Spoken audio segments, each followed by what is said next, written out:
My name is Polly, and I'm 27 years old. This is the story of how my life was entangled in a web of deceit and betrayal.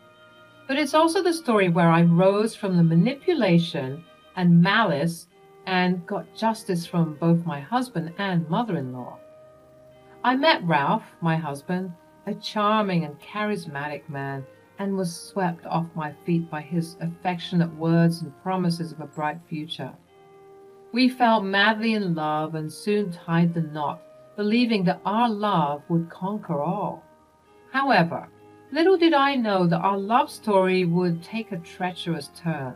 The source of my torment was none other than Ralph's mother, Martha. From the beginning, she harbored a deep resentment towards me, viewing me as an intruder in her son's life. She was one of those mothers. Someone needs to do some deep psychosocial research into why these types of mothers act the way they do, because this is getting out of hand. Ralph had been providing Martha with his entire salary for the past 7 years. Yep, he was one of those sons, leaving our own financial stability hanging by a thread. It was a betrayal that cut deep, tearing at the very fabric of our marriage. I begged and begged him throughout the years to stop doing it, but he would always brush me off, indicating that his mother took precedence over the new family he was trying to build. Unfortunately, though, I didn't do much to stop it. You might be wondering why that is, and well, I was 20 years old at the time we got married. I was a kid, a bumbling, naive little girl who thought that one day my husband would simply realize his wrongdoings and change because his love for me simply ran that deep. I know, I was a fool to feel this way. But I didn't know any better, and unfortunately I was too afraid to speak up against both Ralph and Martha. The two of them apparently were a package deal, and their being arrogant and hot-headed was not a good combination. They were a mighty force of evil and destruction, and it took me 7 years to properly figure that out. As the years went by, the tensions between Martha and I escalated.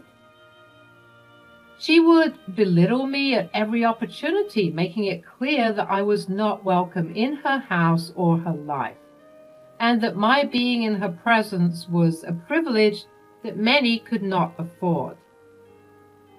I would try and raise my concerns to my husband, but he shunned me each time, not caring that I was being verbally and emotionally abused by this woman. This made him complicit in the torment, and for that, I couldn't forgive him either. One fateful day when Ralph lost his job, the true extent of her animosity became painfully clear. She wasted no time in kicking me out, claiming that the house that Ralph and I were staying in was hers, and that I had to leave, crushing my spirit, and leaving me vulnerable and homeless. Really, Martha, you hate me that much? How can you kick me out of a house that isn't even yours? It's not that I hate you, darling. I simply don't care for you. Besides, after Ralphie lost his job, there's no way that he's going to be able to support you anymore. That's why I have to take over. This is my house. And in certain ways, it's been my house all along. What do you mean? It was only he and I living in the house. And now you want to disrupt the family dynamic and the household funds by moving in? And what do you mean it was always your house? How? How dare you? How can you speak to me in such a way? How dare you even question me, you stupid girl? You don't need to know the details of anything, considering you're no longer a resident here. Well, I suppose despising you is no bother now since you're getting kicked out. Just wait until I tell Ralph all about your evil plan. I got out of the house and proceeded to call my husband. Thinking that he would help me was a big mistake. Hello? What's going on? You seem upset. Upset doesn't even begin to describe it, Ralph. Your mother kicked me out of the house the same day you lost your job. What? Why? It's been going on for years, Ralph. You've been giving her your entire salary without even considering our financial stability. I've been suffering in silence, hoping that you would change while she's been manipulating you. Don't say that. She's done no such thing. Someone who's been manipulated doesn't know they've been deceived until they wake up from their deception. And you, my dear husband, are still under her spell. I swear to God, Polly, if you continue to speak about my mother that way, you'll what?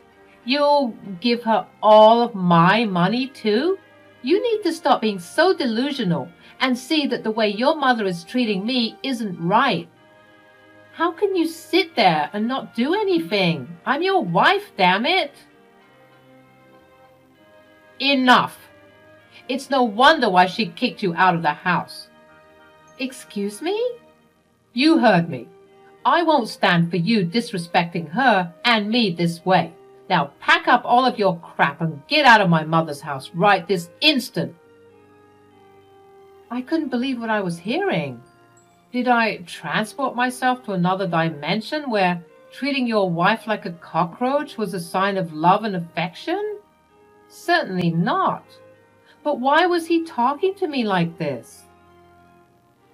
Without saying a word, I returned to the house to find a smirking Martha, laughing and showing off that her new house was all hers, and that I was finally leaving her and her son alone.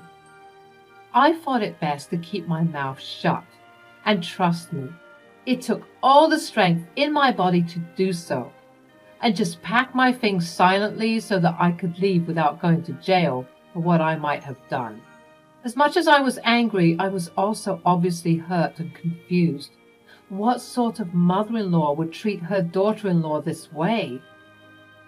I sought refuge with a friend, nursing my wounds and gathering the shattered pieces of my life. The despair fueled a fire within me, a determination to seek retribution for the injustice I had suffered. I couldn't let Martha's actions go unanswered. I also couldn't let my stupid husband Ralph off the hook either. They both had to pay. My friend kept on telling me how I couldn't let these actions go unpunished. She was only fueling the fire further, and so I decided to return to the house to give that lady a piece of my mind. For the second time that day, I stood in front of Martha's house, my heart pounding with a mixture of nervousness and determination. It was time to confront her and make her face the consequences of her actions. As I stepped inside, a wave of memories flooded over me. This house had been a place of pain, of manipulation, but very soon it would become a symbol of my victory. What are you doing here, Polly? You have no right to be in my house. Oh, I think you'll find that I do, Martha. After all, it was your actions that led me here. Martha's face contorted with surprise and disbelief. She had expected me to cower, to run away defeated, but little did she know I had found my strength. You think you could just waltz in here and take what you want? You're nothing but a leech, Polly. No, Martha, I'm no longer the timid woman you could manipulate. I've grown stronger, and I've had enough of your games. You used my husband's salary to build this house, and now it's time for me to take control. You're delusional if you think you can outsmart me. I've been manipulating people my entire life. Manipulation may be your specialty, Martha, but today the tables have turned. You underestimated me, just as you underestimated the power of a woman who has been pushed to her limit. As we engaged in a battle of words, the tension in the room grew palpable. This wasn't just a confrontation between two individuals. It was a clash of wills, a fight for justice. You may have won this battle, Polly, but the war isn't over. I'll make sure you regret this. We'll see about that, Martha. I've spent years living under your shadow, enduring your abuse. But today I'm reclaiming my life, my happiness, and my freedom. Your reign is over.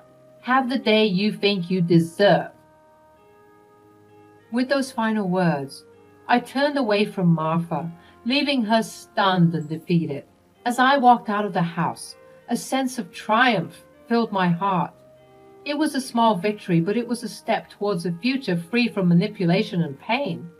The road ahead would still be challenging, but I was no longer afraid. I had confronted my tormentor, and in doing so, I found my strength.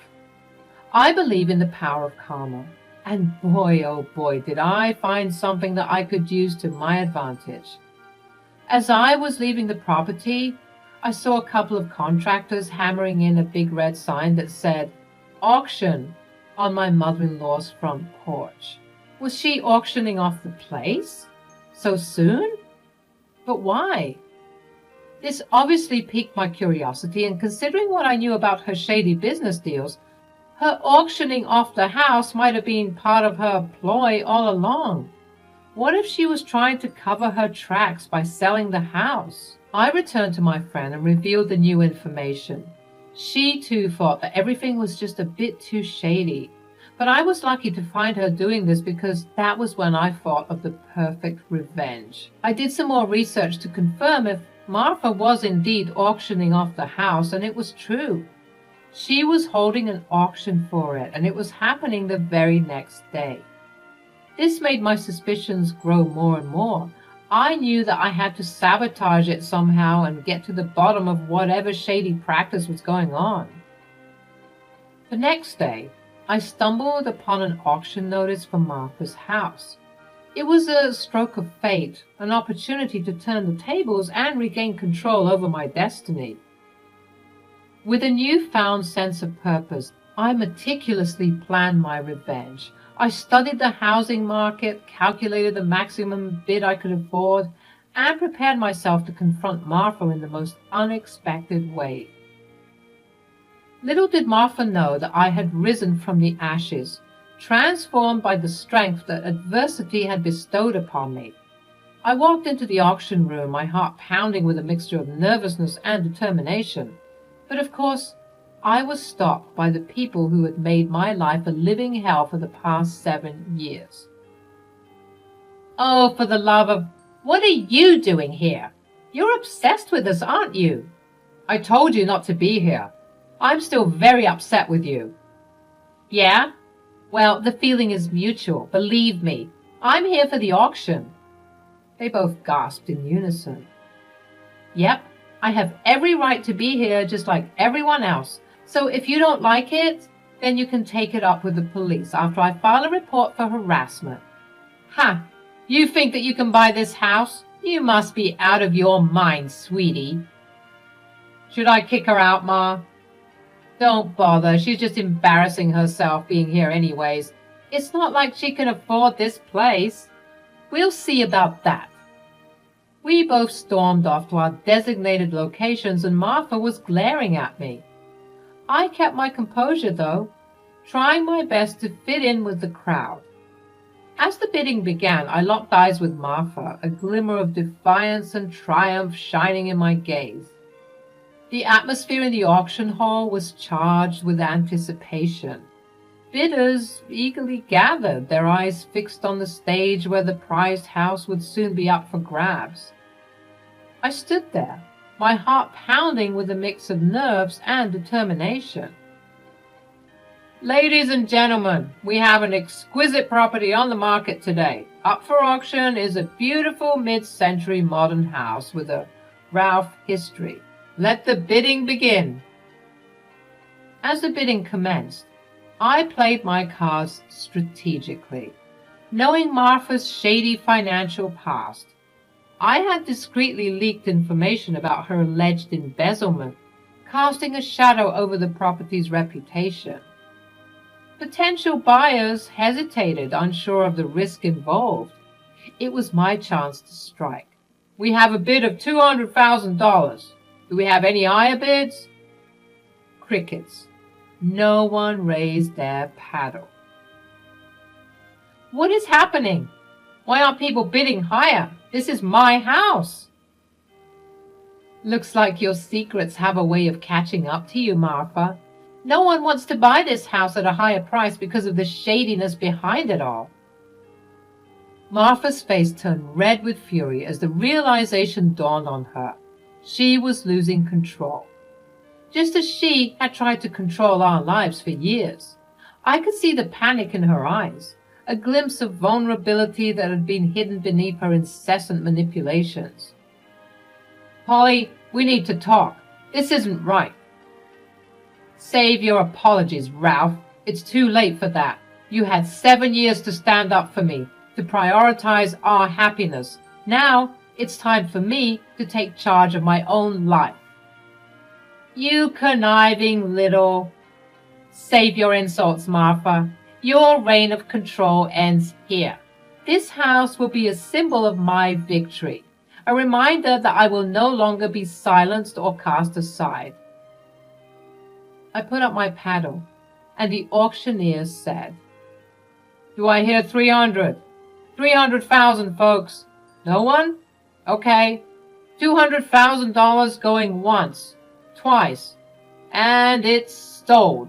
And just like that, a house that was well worth over $1 million at this point was stolen for $200,000, and it was all mine. I couldn't believe it. People began to make their way to the exit, unimpressed with the way that things turned out, considering the news of the alleged embezzlement reaching their ears only shortly before the bidding. Martha's face twisted with anger and disbelief. She lashed out, desperate to regain control over the situation. You think you've won, Polly. This house means nothing. You'll never be able to afford its upkeep and taxes. You'll regret this. Oh, Martha, don't worry about me. I have plans in place, and this house will be a stepping stone to a better future. As for regrets, well, they belong to those who've lost everything, just like you. With those final words, I turned my back on Martha, leaving her seething with rage. She was screaming and crying as Ralph was trying to console her, but honestly, they just looked like a whole mess. The victory was mine, and it tasted sweeter than I could have imagined. As I walked away from the confrontation, a sense of liberation washed over me. I had reclaimed my power, broken free from the chains of manipulation. Ralph tried to approach me, his face filled with remorse and desperation, but I held my ground, refusing to be swayed by his empty promises. It's over, Ralph. I won't be a pawn in this toxic game any longer. We're done. I'll send over the divorce papers once I settle down in my new home. But where will we live? Honestly, you need to be worrying more about that embezzlement accusation than anything else, because at this rate, the both of you will be living in jail. Polly, don't do this. Too late. Already did it. Have a nice life, Ralph, and tell your mother that rage is so not her color. At this, Martha appeared to shriek some more. She was completely furious, and I was enjoying every bit of it. She did her best to deal with the embezzlement claims, but at this rate, even if they were true or not, it didn't matter. Her image had already been dragged through the mud, considering her not-so-savory outburst during the auction. People saw an unhinged and aggressive woman, and they wanted to steer clear of that as best as possible. With my head held high, though, I walked away from the crumbling remnants of my past. The confrontation had marked a turning point in my life, a moment of clarity and strength. I knew there would be challenges ahead, but I was ready to face them with a newfound resilience. Revenge had brought me to this point, but it was self-empowerment and the pursuit of my happiness that would carry me forward. The aftermath of my revenge left an indelible mark on all our lives. As the highest bidder, I now owned Martha's house, the very same place she had kicked me out of. It was a bittersweet victory, a symbol of my triumph and resilience. I poured my energy into building a new life for myself, one where I was in control of my destiny. I established a small business selling crocheted clothes, pouring my creativity into every stitch. Word spread quickly and my business began to thrive. The community embraced my creations and my customer base grew steadily. Thank you all for supporting my business. Your love and encouragement mean the world to me. As my business expanded, I found myself in the market for more properties. The once shabby apartment Martha and Ralph were forced to rent was now a constant reminder of their downfall. No one in the community trusted them, and they had become outcasts among the people. Ralph would still call me from time to time, begging to come over, just so that he and Martha could have a hot shower, but I refused. I can't believe how everything fell apart, Polly. I never imagined it would come to this. Those are simply the consequences of your selfish and greedy actions. You should have stood up for me all those years ago. You should have told your mother that what she was doing wasn't right. Their lives had unraveled like a snowball effect. Their lives crashing down just grew with ferocity, intensity, and grandeur, and the consequences of their betrayal echoed through every aspect. They were on the brink of a trial that would further expose their aforementioned deceit, drawing more notoriety to their name. The weight of their actions bore heavily upon them, leaving them with a lingering sense of emptiness and increased frustration and malice. One day, she herself called me. I have lost everything, Polly. My son doesn't love me anymore. I've lost the community's trust. I'm left with nothing. You have to help me. The consequences of your choices have caught up with you, Martha. But this was never solely about revenge. It was about seeking justice and reclaiming my power. I hope that you get everything that you deserve, be it good or bad. The community rallied behind me, offering support and admiration for my resilience, which also brought in more customers to my business. Through my success, I found a newfound understanding of my own strength and determination. The sense of closure I had yearned for was finally within my grasp. As I gazed upon the properties I now owned, I realized that revenge had propelled me forward. But it was my perseverance and resilience that brought me true fulfillment. The past had shaped me, but it would no longer define me. With each passing day, I embraced the beauty of my journey, leaving the shadows of betrayal behind.